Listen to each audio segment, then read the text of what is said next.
Hi friends, നമസ്കാരം. Krishna's story ടൈമിലേക്ക് എല്ലാവർക്കും സ്വാഗതം.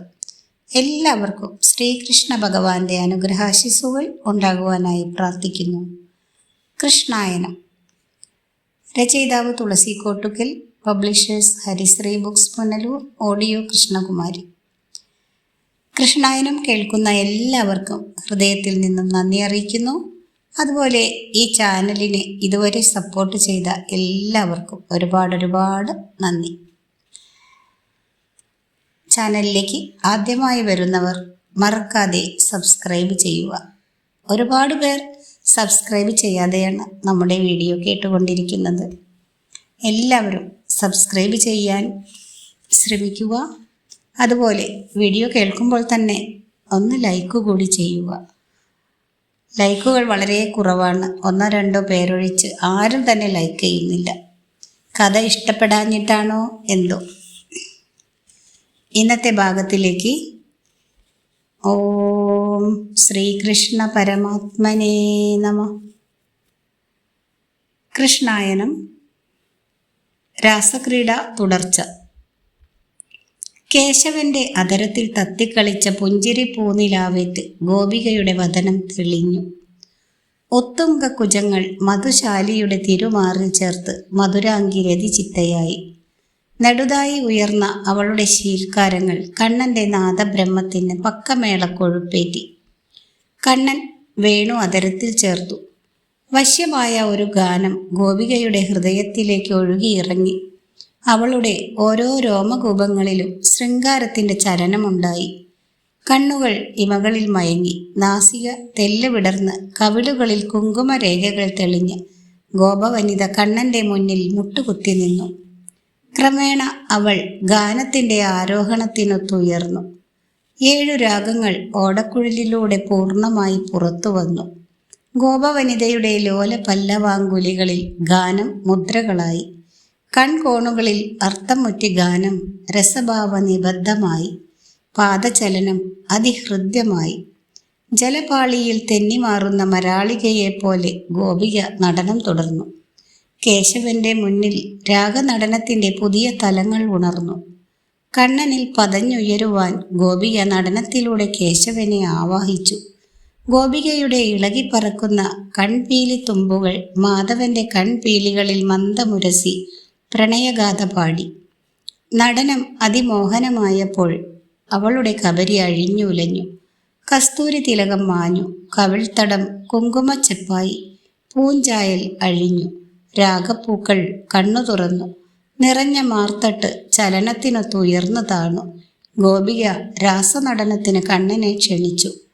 ഓടക്കുഴൽ അരക്കെട്ടിലൊതുക്കി ഗോപവനിതയുടെ കരം ഗ്രഹിച്ച് ഗോപാലൻ നൃത്തത്തിൽ പങ്കാളിയായി. കണ്ണൻ ഗോപികയോടൊപ്പം നടനം തുടങ്ങി. രതി നടനം സ്ഫുടചലനമായി. സ്ഫുടചലനം ദ്രുതനടനമായി. ദ്രുതനടനം അതിചടുലമായി.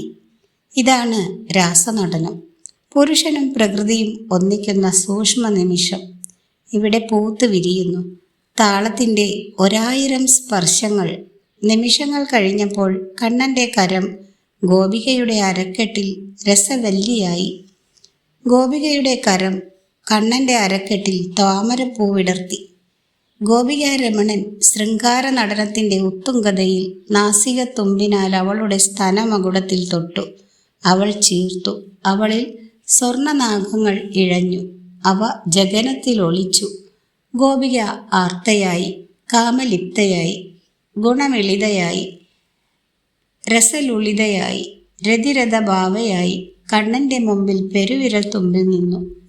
ഇതാണ് രാസക്രീഡ. സ്ത്രീ പുരുഷ മേളനത്തിൻ്റെ മഹോന്നത ഭാവം. കണ്ണൻ തുടരുന്ന രാസക്രീഡ കാണുവാൻ വിണ്ണവർ വിമാനമേറിയെത്തി. തുളസി വനത്തിൽ വിശ്വമോഹന നടനശാലി തുടരുന്ന രാസലീല കണ്ടവർ അതിശയിച്ചു. വൃന്ദാവനത്തിലെ നിർമ്മല മണൽപ്പരപ്പിൽ 1000 ഗോപികമാർ, 1000 കണ്ണന്മാർ പരസ്പരം കാണാതെ അറിയാതെ സ്വർഗീയ ലോകത്തിൽ അവർ നടനം തുടരുന്നു.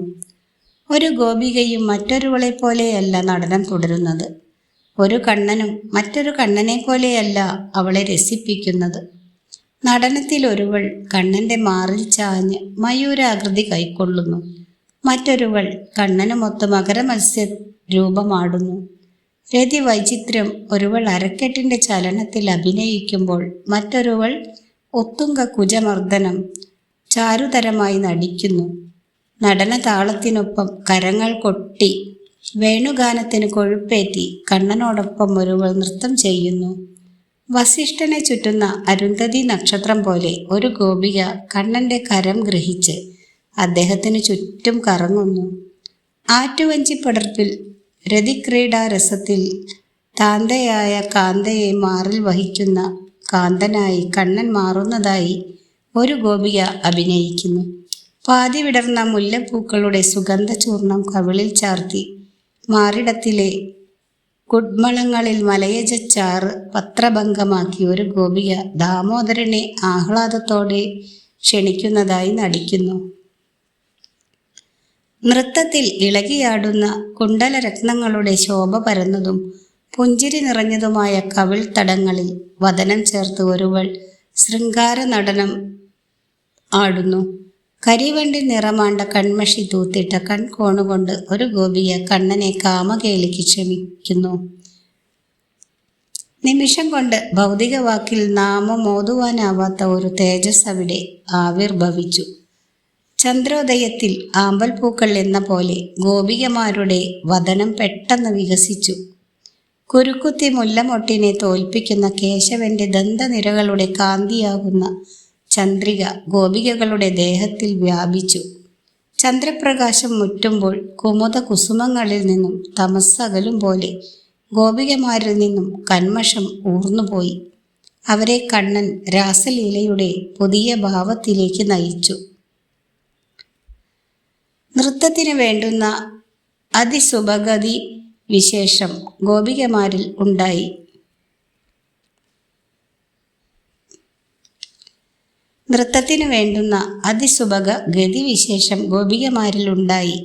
നെന്മേനി വാകപ്പൂ ചൂടിയ ഓരോ ഗോപികയും കണ്ണന് ചുറ്റും അലാതവൃത്തമായി. ഹസ്താഭിനയത്തോടും കടാക്ഷ വിക്ഷേപങ്ങളോടും ഗോപികമാർ നടനത്തിന് നവഭാവം വരുത്തി. കാർഷ്യം ഹേതുവായി കുടിലമായ മധ്യഭാഗത്തോടും ഉലഞ്ഞുകൊണ്ടിരിക്കുന്ന കുജങ്ങളോടും അഴിഞ്ഞു താണ വസ്ത്രഭാഗത്തോടും കവിൾത്തടങ്ങളിൽ ബിംബമായ കർണാഭരണങ്ങളോടും കിലുങ്ങിക്കുലുങ്ങുന്ന അരഞ്ഞാണുകളോടും മുഖകമലത്തിൽ തൂവി നിൽക്കുന്ന ശ്വേതബിന്ദുക്കളോടും കൂടി കൃഷ്ണവധുക്കൾ നടനം സാത്വികഭാവ ചലനമാക്കി. അദൃശ്യവേഗത്തിൽ കണ്ണനും ഗോപികമാരും വട്ടം കറങ്ങിക്കൊണ്ടിരുന്നു. മേഘമണ്ഡലത്തിലെ മിന്നൽ കൊടികൾ പോലെ ഗോപികമാർ അതുല്യ ശോഭയാർന്നു. നടനത്തിന് ദ്രുതഭാവം നൽകുവാൻ ഗാനമുയർന്നു. സ്വരാലാപഗതി വിശേഷങ്ങളോടെ ആ ഗാനം ധ്രുവതാളമായി. ഷഡ്ജം, ഋഷഭം, ഗാന്ധാരം, മധ്യമം, പഞ്ചമം, ദൈവതം, നിഷാദം എന്നിങ്ങനെ സപ്തസ്വരങ്ങളുടെ ഗതി വിന്യാസങ്ങൾ ഉണർന്നു. ശുദ്ധമായ നാദബ്രഹ്മം വിന്യസിച്ചു. ഗോപികമാരുടെ കാൽ ചിലമ്പുകളും കങ്കണങ്ങളും സപ്തസ്വരങ്ങൾക്ക് താളമിട്ടു. രതി നടനം തുടരവെ രാസക്രീഡ കണ്ട് ആസ്വദിക്കുവാൻ വിണ്ണവർ വിണ്ണേറി നിന്നു. അത്ഭുത സ്തബ്ധരായി, ഉദ്വേഗരായി. രാസനടനം കണ്ട് പരിസരം ദേവന്മാർ മറന്നു. വിഷ്ടഭനാഥനു മാത്രം അനുഷ്ഠിക്കാൻ കഴിയുന്ന ഒന്നാണിത്. മാന്യശൈത്യ സൗരഭ്യയുക്തമായ കാറ്റേറ്റുകൊണ്ട് യമുനാ പുളിനത്തിൽ മാധവൻ രതി നടനം തുടർന്നു. ഈ വിശ്വമോഹന നടനം കാണുവാൻ മലമകൾ നാഥനുമെത്തി. ആകാശത്തരങ്ങേറി നിന്ന ഈ അസുലഭ നടന കാവ്യം അദ്ദേഹം വായിച്ചു. താണ്ഡവത്തിൻ്റെ മറുപുറമാണ് ശൃംഗാരമെന്ന് അദ്ദേഹം അറിഞ്ഞു. കുൽസിത കാമകലാവ്യാപ്തി കലരാത്ത ശൃംഗാര നടനം അതിസുഭഗം തന്നെ എന്ന് നടരാജൻ മനസ്സിലാക്കി. അതിചാരുതയാർന്ന അപൂർവ നടനം ശിവൻ നോക്കി നിന്നു. ബ്രഹ്മാണ്ടത്തിലെ സമസ്ത സൗന്ദര്യവും അവിടെ സമ്മേളിക്കുന്നു. എല്ലാ രാഗങ്ങളും അവിടെ ഒന്നിക്കുന്നു. വേഷഭൂഷകളുടെയും താളമേളങ്ങളുടെയും അത്യുന്നത ഭാവം അവിടെ പുലരുന്നു. അതിശയം കൂറി അർദ്ധനാരീശ്വരൻ മന്ദാരപ്പൂക്കൾ വർഷിച്ചു.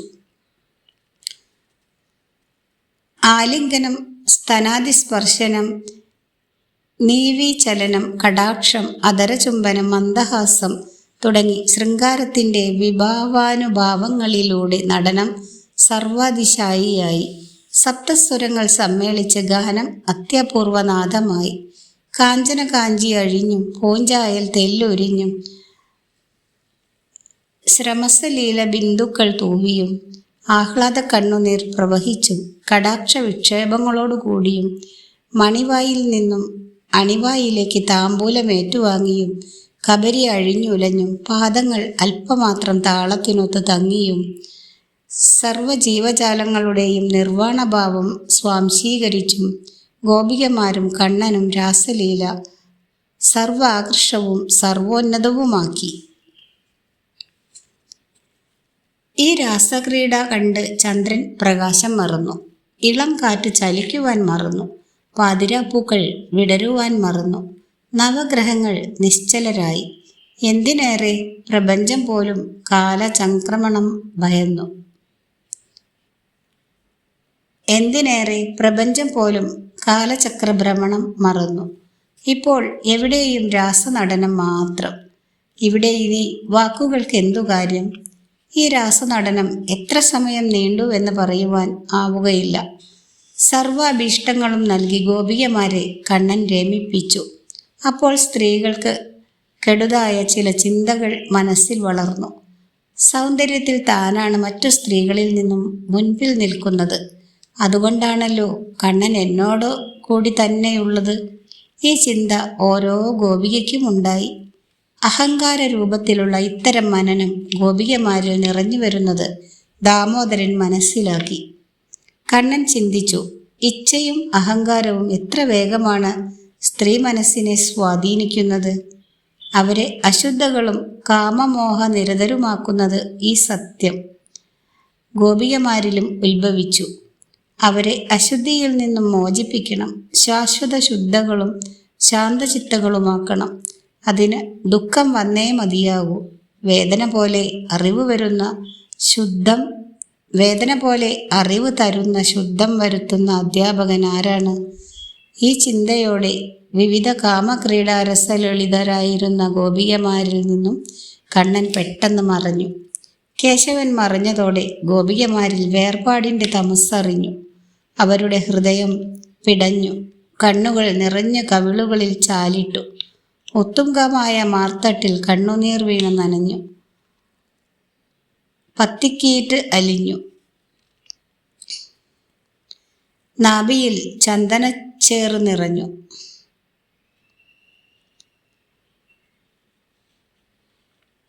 ജഗനം തണുത്തു, നിതംബം അയഞ്ഞു, കാലുകൾ കുഴഞ്ഞു, വിരഹം പൊറാഞ്ഞ് ഗോപികമാർ കണ്ണനെ തിരഞ്ഞ് അലഞ്ഞു. ഓരോ ഗോപികയും മറ്റൊരുവളെ കാണുന്നത് അപ്പോഴാണ്. ലജ്ജ കൊണ്ട് തുടുത്ത അവർ പരസ്പരം കണ്ണനെക്കുറിച്ച് ചോദിച്ചു. ചോദ്യമേറി ഗോപികമാർ അനവധി അടുത്തു. ഓരോരുത്തരും പരസ്പരം അറിഞ്ഞു. എല്ലാവർക്കും ഒരു കാര്യം ബോധ്യമായി.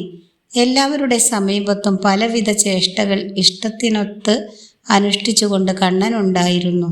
ആ അറിവ് അവരുടെ ബോധത്തെ തെളിച്ചു, അഹങ്കാരത്തെ കളഞ്ഞു. പക്ഷെ കണ്ണനെ കാണാതെ അവർക്ക് ആശ്വാസമില്ലല്ലോ. കണ്ണനെ കാണുവാൻ തിരക്കിടുന്ന ഗോപികമാർ തെല്ല നാണത്തോടെ അഴിഞ്ഞ് രസനയിൽ ഉടക്കി നിന്ന കനകാംബരങ്ങൾ ശരിയാക്കി. നനഞ്ഞ കൺമഷി തൂത്തുകളഞ്ഞു, കുറുനിരകൾ ഒതുക്കി വെച്ചു. അതിനിടയിൽ അവരോടൊപ്പം സായാഹ്നത്തിൽ വന്ന രാധ കൂടെയില്ലെന്ന സത്യം അവരോർത്തില്ല.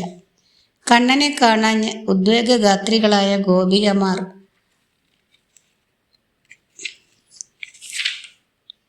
ഗോവർദ്ധനത്തിൻ്റെ താഴ്വരയിൽ, രത്നഗുഹകളിൽ, പുൽമേടുകളിൽ കണ്ണനെ തിരഞ്ഞു. എങ്ങും അവർ കേശവനെ കണ്ടില്ല. ഗോപികമാരിൽ വിരഹം വളർന്നു, വേദന ഉന്മാദമായി. മുല്ലപ്പൂക്കൾ കുങ്കുമപ്പൂക്കളായി തോന്നി. പനിമതി കത്തിജ്വലിക്കുന്നതായി അവർ കണ്ടു. കണ്ണൻ്റെ നാമങ്ങൾ ഉറക്കെ പറഞ്ഞുകൊണ്ട് ഗോപികമാർ വനതടങ്ങൾ കയറിയിറങ്ങി. മുള്ളുകളിൽ ഉടക്കി, വസ്ത്രങ്ങൾ കീറിയതറിഞ്ഞില്ല. വള്ളികൾ വലിഞ്ഞ്, വക്ഷോജങ്ങൾ തിണർത്ത് അത് അവരോർത്തില്ല. ഖരപാഷാണങ്ങളിൽ ഉരസി ചെമ്പഞ്ഞിച്ചാറ് തേച്ച പാദങ്ങളിൽ രക്തം പൊടിഞ്ഞത് ഗോപികമാർ അറിഞ്ഞില്ല.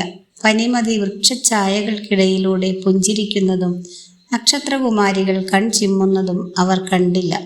ഗോവർദ്ധനത്തിൽ നിരന്തരം പ്രകാശം തൂവി നിൽക്കുന്ന രത്നഗുഹകളിൽ അവർ മേഘവർണ്ണനെ തിരഞ്ഞു. ഇന്നത്തെ ഭാഗം ഇവിടെ അവസാനിപ്പിക്കുന്നു. ഇതിൻ്റെ അടുത്ത ഭാഗം അടുത്ത ദിവസം കേൾപ്പിക്കാം. വീഡിയോ ഇഷ്ടമായാൽ ലൈക്ക് ചെയ്യുക, share and subscribe. Thank you for watching.